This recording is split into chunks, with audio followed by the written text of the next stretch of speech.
तू अगली बार आगो तो वर्दी पहन के आगो ना रे लल्ला। प्रश्न पूछा गया, फुटबॉल की विशिष्टता में एक है कि उसकी परिधि के बीच होनी चाहिए। अब देखो इस प्रकार के प्रश्न पेपर में देखने को मिला है भाई, ठीक है, और इसलिए कराया जा रहा है क्योंकि आपका ऑफिशियल पेपर हम लोग देख रहे हैं। तो 68 सेंटीमीटर और 70 सेंटीमीटर परिधि होती है, याद रखिएगा, ठीक है। 68 और 70 के बीच की होती है परिधि, आपको ध्यान रखना है फुटबॉल में। अगला प्रश्न देखते हैं, प्रश्न नंबर 2 में पूछा गया, राज्यसभा की अधिकतम सदस्य संख्या कितनी होती है तथा राष्ट्रपति द्वारा कितने सदस्यों को मनोनीत किया जाता है। तो देखिए राज्यसभा की अधिकतम सदस्यों की संख्या होती है 250, याद रखिएगा, और राष्ट्रपति के द्वारा 12 सदस्य मनोनीत किए जाते हैं, ये भी आपको ध्यान में रखना है। तो अधिकतम संख्या 250 है और राष्ट्रपति के द्वारा मनोनीत सदस्य हो जाएंगे 12, और ये घूम फिर कर पेपर में बनने वाला है प्रश्न, इस बात को आप लोग नोट कर लेंगे दिमाग में। अगला प्रश्न देखते हैं, उससे पहले मैं बता दूं वीडियो ये प्रीवियस ईयर क्वेश्चन की सीरीज है मेरे भाई, ठीक है, तो इसको और कुछ ना समझे। प्रीवियस ईयर क्वेश्चन की 53 शिफ्ट हम लोग देख रहे हैं, अब बहुत जल्द हमारा 53 शिफ्ट कंप्लीट होने वाला भाई, आप लोग को पता होगा जो 1 नंबर से जुड़े हैं। हाँ, अगर आप चैनल पे नए हो तो चैनल पे जाइए, प्लेलिस्ट बना हुआ है, आप वहाँ से 2023 का कवर कर सकते हैं और 2024 का previous year question official paper से देख सकते हैं, ठीक है। और बच्चों का मानना है कि प्रीवियस ईयर क्वेश्चन से 90% प्रश्न पूछे जा रहे हैं, तो अब आपके हाथ में भाई, अगर आपके पास समय है तो आप देख लो, नहीं समय है तो फिर एग्ज़ाम की तैयारी में लगे रहो जैसे पहले से तैयारी कर रहे हो, ठीक है। और जिसको लगता है कि प्रीवियस ईयर क्वेश्चन इंपॉर्टेंट नहीं होता है मेरे भाई, वो थोड़ा सा दूर रहें और रिजल्ट का इंतजार करें, ठीक है। वीडियो से थोड़ा सा क्या करना है, दूरी बना लेना है और उसके बाद रिजल्ट का इंतजार करना है कि प्रीवियस ईयर क्वेश्चन का क्या गेम हो सकता है, आपको पता चल जाएगा। देखिए गौतम बुद्ध ने अपनी शिक्षा सामान्य लोगों की भाषा में दी, तो प्राकृत भाषा में दिया था गौतम बुद्ध ने अपनी शिक्षा, याद रखिएगा। तो गौतम बुद्ध ने अपनी शिक्षा सामान्य लोगों को प्राकृत भाषा में दी थी। अगला प्रश्न देखते हैं, प्रश्न नंबर 4 पूछा गया, लक्ष्य सेन निम्नलिखित में से किस खेल के खिलाड़ी हैं।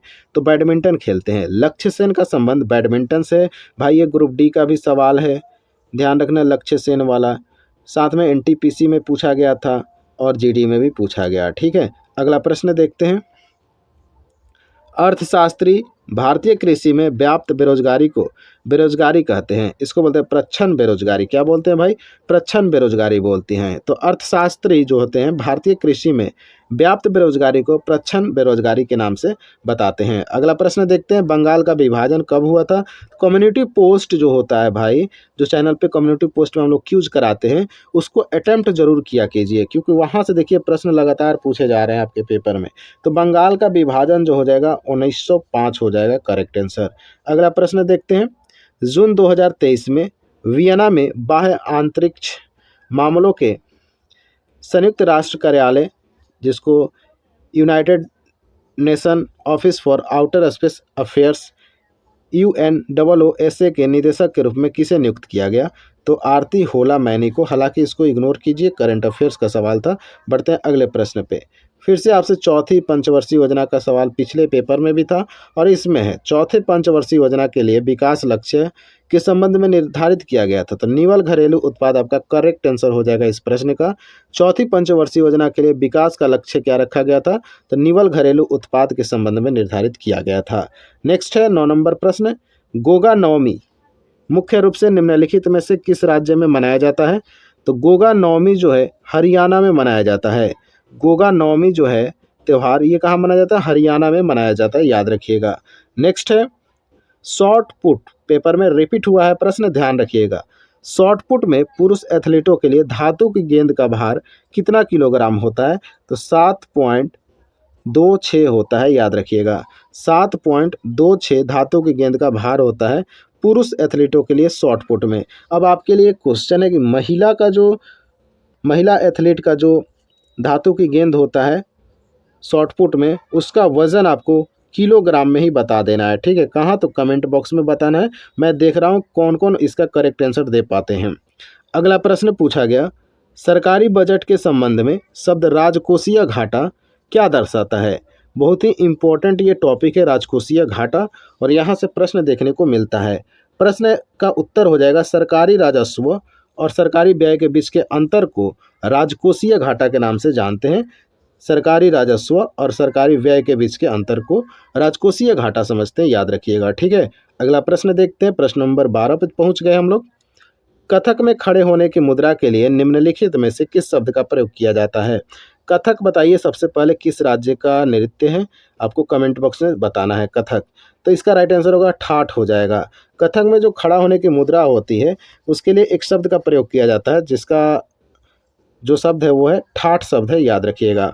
अगला प्रश्न पे चलते हैं। प्रश्न नंबर 13 में पूछा गया, निम्नलिखित में से वह प्रसिद्ध भारतीय शास्त्रीय बांसुरी वादक कौन है जिन्हें बांसुरी यानी बांस की बांसुरी की महारत और अपने मंत्रमुग्ध कर देने वाले प्रदर्शन के लिए जाना जाता है? हरिप्रसाद चौरसिया। बहुत ही सिंपल प्रश्न है।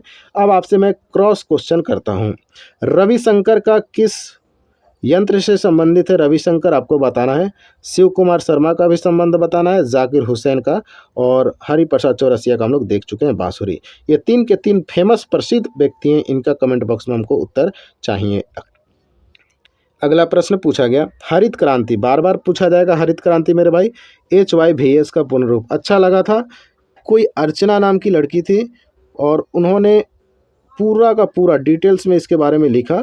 HYVS का फुल फॉर्म किसी शिफ्ट में आया हुआ था, मैंने उनका कमेंट को रीड किया था। ठीक है, और पिन भी किया था।